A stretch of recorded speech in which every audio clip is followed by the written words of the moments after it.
Tim Burchett of Tennessee, one of the 8 Republicans who voted against Speaker McCarthy, who we spoke to last night.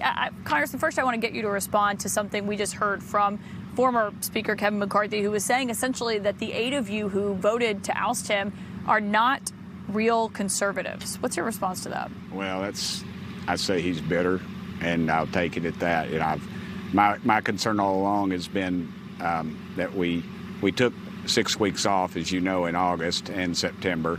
We take in $5 trillion a year. We spend $7 trillion. We pass continued resolution after continued resolution, and the reason they do that is so we don't have a shot at it. We're required really by law to do a couple of things.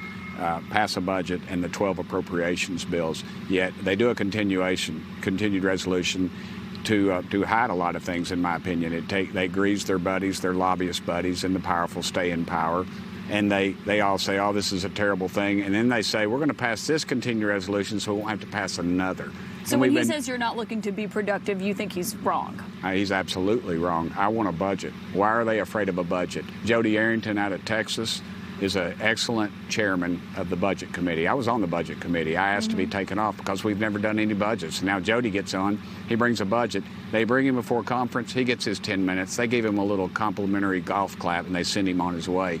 But we're required to pass a budget. Every state in this great union passes a budget. I come from Tennessee. We're a balanced budget. I'd say your family has a budget. Mine does. Church, synagogue, your charity, your business. We have a budget. But this place back here doesn't have a budget. Did you bring this up? I mean, you had quite what sounds like a testy phone call with the speaker after you and I spoke last night.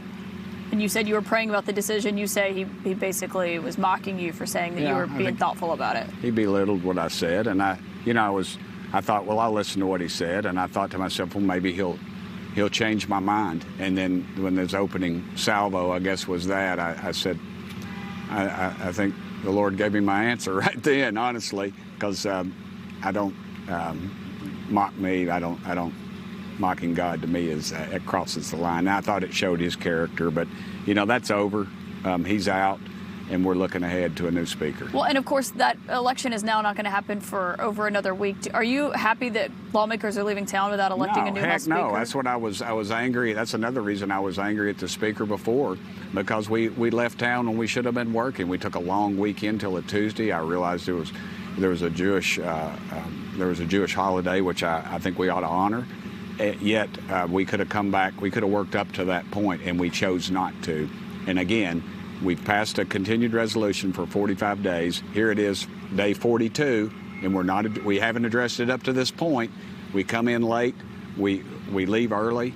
The rest of America is not. I can guarantee you they're working. That's going to be the challenge for the next House Speaker. I mean, we're hearing names that people like Steve Scalise, Jim Jordan, Kevin Hern. Do you like any of those? Have you heard from any of them? They're all great. Have you heard from any of them tonight? No, I have not, but I've been on the media trail pretty hot and heavy. I think Elise Stefanik could be one you could figure, maybe Mark Green out of Tennessee.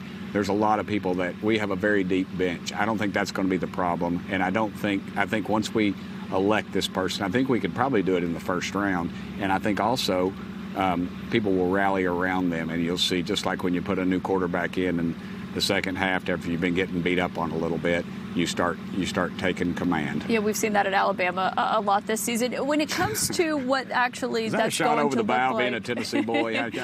Wait, y'all play football at Alabama? We'll get back to that in a moment. But when it comes to what the rules for the next House Speaker actually looks like, will you insist on keeping that one vote motion to vacate for whoever is the next House Speaker? I don't know. I've thought about that a lot, but I haven't really reasoned that out in my mind. I don't know that it's important. I think it served its purpose, and honestly, I don't know that it serves the purpose it once did. But it was on the books for years. I think since maybe the 20s, until Speaker Pelosi had taken it out. So, but it sounds like you're okay with it staying. Yeah, I wouldn't mind. I voted for those rules. I thought it was a wise decision, and I think it served us well. I think it holds them accountable to the people, and I don't have a problem with accountability, which is something this town lacks a lot of, and transparency. Congressman Tim Burchett, thank you for coming over here to join us tonight.